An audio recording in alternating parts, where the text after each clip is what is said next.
Hello. कक्षा 12 जीव विज्ञान में यूपी बोर्ड के एनसीईआरटी बेसिस सिलेबस में देखें तो अध्याय 2 में पुष्पी पादपों में लैंगिक प्रजनन, पुष्पी पादपों में लैंगिक प्रजनन कैसे होता है। पिछले अध्याय में आपने पढ़ा प्रजनन के बारे में। प्रजनन यानी कि जीवों द्वारा अपने वंश की वृद्धि पुष्पी पादपों में कैसे होता है, हम यहाँ ध्यान केंद्रित करेंगे।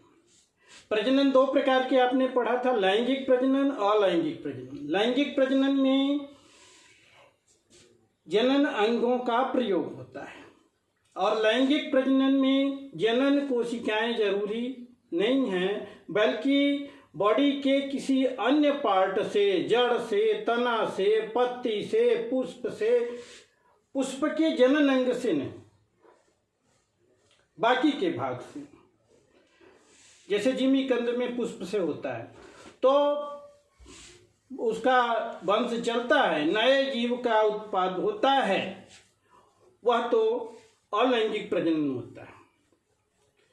लैंगिक प्रजनन उन्हीं पौधों में संभव है जिनमें पुष्प लगता है, इसीलिए अध्याय है पुष्पी पादप में, यानी कि ऐसे पौधे जिनमें फूल लगता है।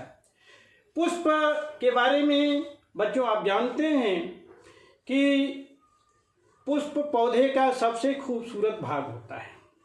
हम सजावट में, पूजा पाठ में या किसी भी शुभ कार्य में इसका प्रयोग करते हैं, यहाँ तक कि श्रद्धा सुमन भी अर्पित करते हैं पुष्प के रूप में लेकर के हर जगह।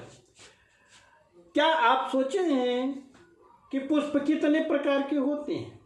अपने आसपास ही देखें आप, सरसों का फूल देखें, गुड़हल का फूल देखें, और कुछ तो ऐसे पौधे हैं जिनके फूल पर आप, जैसे गेहूं है, ध्यान नहीं जाता। अब मक्का का फूल देखें, ऊपर सफ़ेद सफ़ेद रहता है, लटका रहता है, दाढ़ी के बाल जैसे। तो विभिन्न प्रकार के फूल होते हैं। अपनी मनपसंद के कुछ 5 फूल आप बता सकते हैं? बता सकते हैं। नीचे ही आपके मन में गुलाब, जूही, चंपा, चमेली, मोगरा, हर श्रृंगार, तरह तरह के खुशबूदार पौधे आ रहे हो। इन खुशबूदार फूलों में जो पौधे होते हैं पुष्प के, वही पुष्पी पादप कहलाते हैं। ऐसे बहुत से पुष्प हैं जो हमें बहुत पसंद आते हैं, लेकिन बहुत से पुष्प ऐसे हैं जो कि जनन क्रिया करते हैं लेकिन हमारा ध्यान आकर्षित नहीं करते। छोटे होते हैं अथवा गौड़ होते हैं या उनमें खुशबू नहीं होती।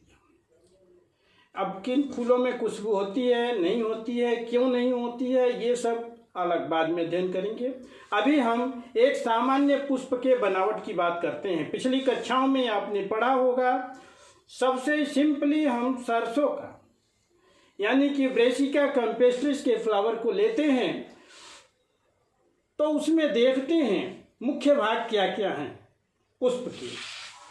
तो आपको किसी भी पुष्प में सबसे बाहर पतली संरचनाएं दिखाई देती हैं जिन्हें हम दल कहते हैं या कैलिक्स कहते हैं।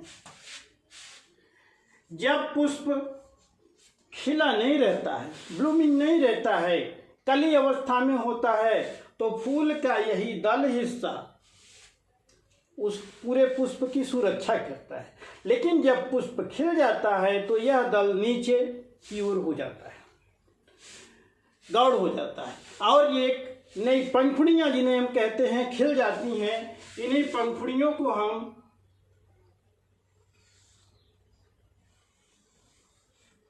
पेटल कहेंगे। ये भी दल हैं, ये भी दल हैं। समझने के लिए हम इन्हें बाह्य दल कह देते हैं और इन्हें दल कहते हैं। ये पेटल है और इनको हम कैलिक्स कहेंगे। फूल के अंदर जो अंग होते हैं उनकी सुरक्षा तथा अन्य जीवों को आकर्षित करना। यहाँ तक कह सकते हैं कि पुष्प का सबसे खूबसूरत हिस्सा जो दूर से दिखाई देता है वह अधिकतर पुष्पों में पेटल ही होता है। पेटल बहुत तरह के होते हैं। आप गुड़हल में देखें लाल रंग, गुलाबी रंग, गुलाब में देखें, कनेर में देखें पीला, सफ़ेद और बहुत से ब्लू, तरह तरह के होते हैं। अब तो गुलाब में भी बहुत तरह के आते हैं, तो उनके पेटल्स कलर कई तरह के होते हैं, लेकिन मेन ऑर्गन जो उनके हैं वो सेम होते हैं। सरसों के फूल की बात करें तो बीचों बीच एक संरचना इस तरह से हमें दिखाई देती है।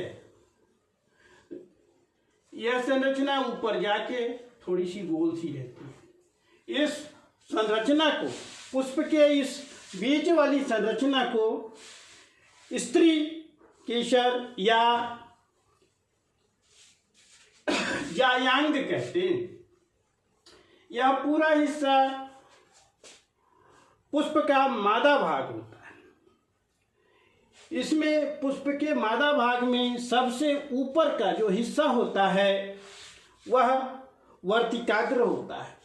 वर्तिकाग्र और नीचे का पूरा हिस्सा ये तंतु जो होता है ये होता है।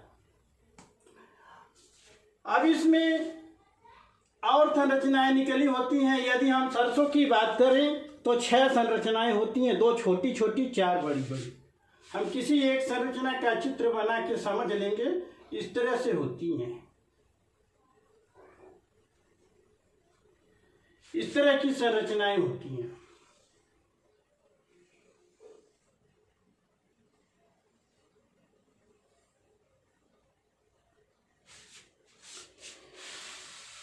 समझ गए होंगे। ये संरचनाएं नर संरचनाएं हैं। 2 छोटी होती हैं, 4 बड़ी बड़ी, थोड़ा इनसे ऊंचाई पर होती हैं। इसको घेरे रहती हैं चारों ओर से। ये पुष्प के नर भाग हैं जिन्हें पुंकेसर कहते हैं और इन पे ही परागकण पाए जाते हैं। लंबा पतला डंठल होता है ये, जिसे हम फिलामेंट कहते हैं, और ऊपर के हिस्से को परागकोश कहते हैं।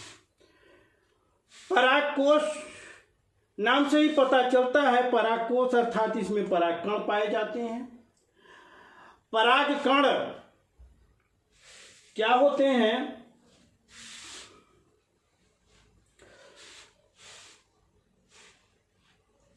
आपने पढ़ा था कि जनन क्रिया, जो लैंगिक जनन होती है, उसमें नर एवं मादा कोशिका होती हैं, जिनके मिलने से एक नवीन जीव का प्रारंभिक निर्माण, जिसे हम जाइगोट कहते हैं, होता है।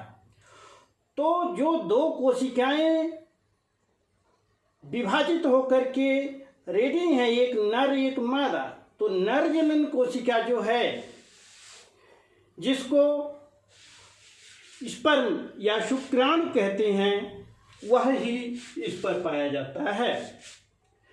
और यह परागकणों के रूप में होता है, उन्हीं के अंदर पाया जाता है। इस पर पौधे का ये जो नीचे का, ये बीच का भाग होता है स्त्री केसर, यहाँ पर ऊपर अभी हमने बताया जो स्टिग्मा होता है।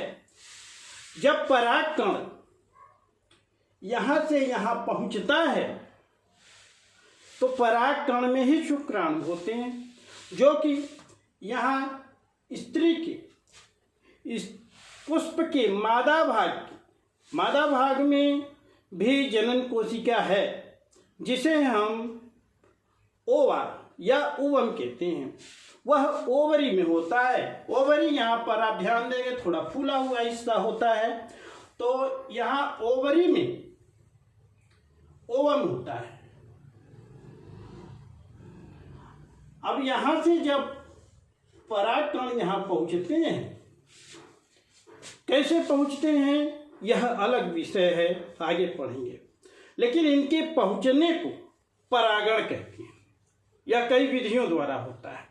तो परागण जब हो जाता है, अर्थात परागकोश से परागकण निकल करके स्त्री केसर के स्टिग्मा पर पहुंचते हैं तो यह परागण कहलाती है क्रिया। अब परागण के पश्चात आगे जो क्रिया होती है उसे हम निषेचन के रूप में जानते हैं। निषेचन क्या चीज है, कैसे होती है?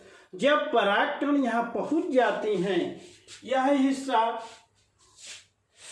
शक्कर के शीरे की तरह थोड़ा मिठास लिए हुए और चिपचिपा होता है, जिसके कारण परागकण इसमें चिपक जाती हैं।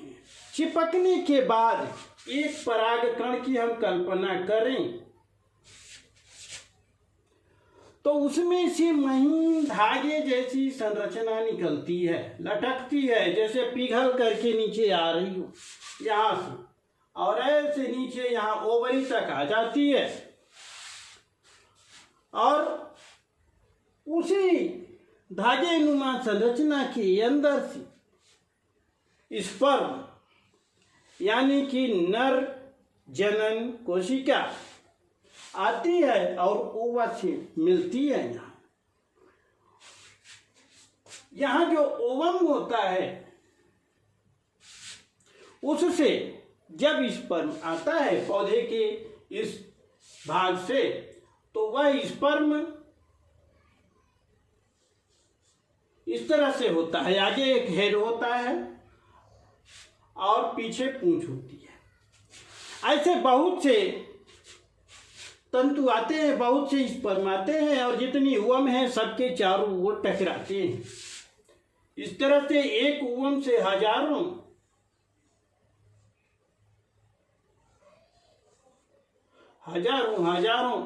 स्पर्म टकराते हैं चारों ओर से, और इस ओवम की दीवार कहीं एक जगह से कमजोर पड़ती है या ये स्पर्म उसको छेद देते हैं, तो कोई भी एक अंदर प्रविष्ट करता है, तो यह आप जानते हैं नर जनन कोशिका है, यह मादा जनन कोशिका है, और दोनों में विभाजन के कारण, अर्धसूत्री विभाजन के कारण गुणसूत्रों की संख्या n है। उन संख्या को हम 2n मानते हैं, तो जनन कोशिकाओं में यह संख्या n हो जाती है, आधी हो जाती है।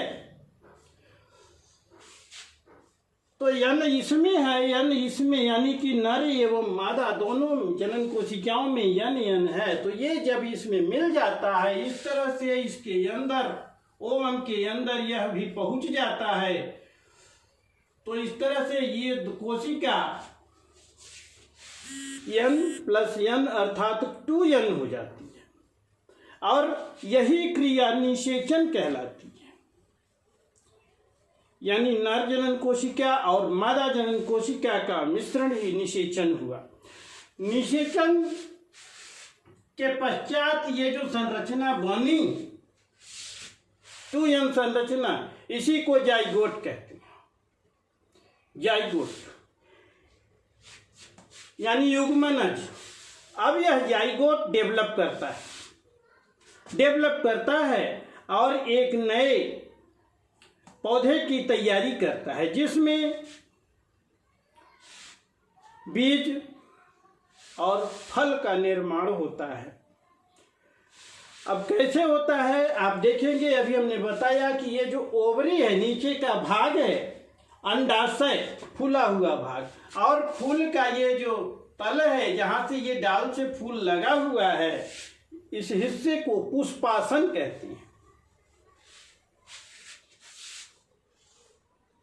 ये वर्तिकाग्र है, ये वर्तिका है, ये पुष्पासन है।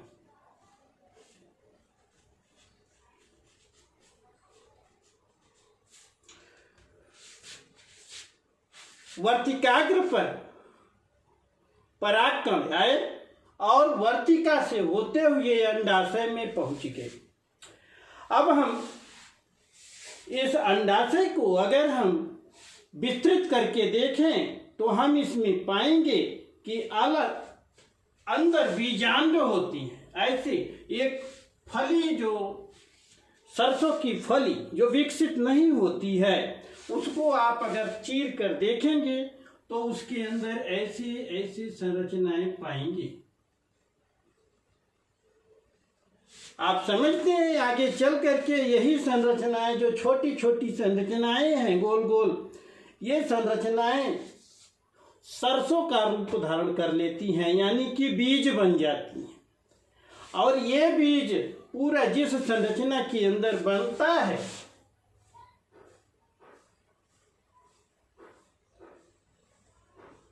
पूरी संरचना को हम फली कहते हैं, अर्थात फल कहते हैं। तो फल जो अंडाशय है पूरा फल का रूप लेता है और उसके अंदर जो बीजांड है वो बीज का रूप लेता है। इस तरह से ये फल और बीज तैयार होते हैं और इन्हीं बीज से पुनः नए पौधे का जन्म होता है। इस तरह से पुष्पी पादपों में जनन क्रिया संपन्न होती है। सरल शब्दों में, सरल भाषा में आपने समझा, ठीक।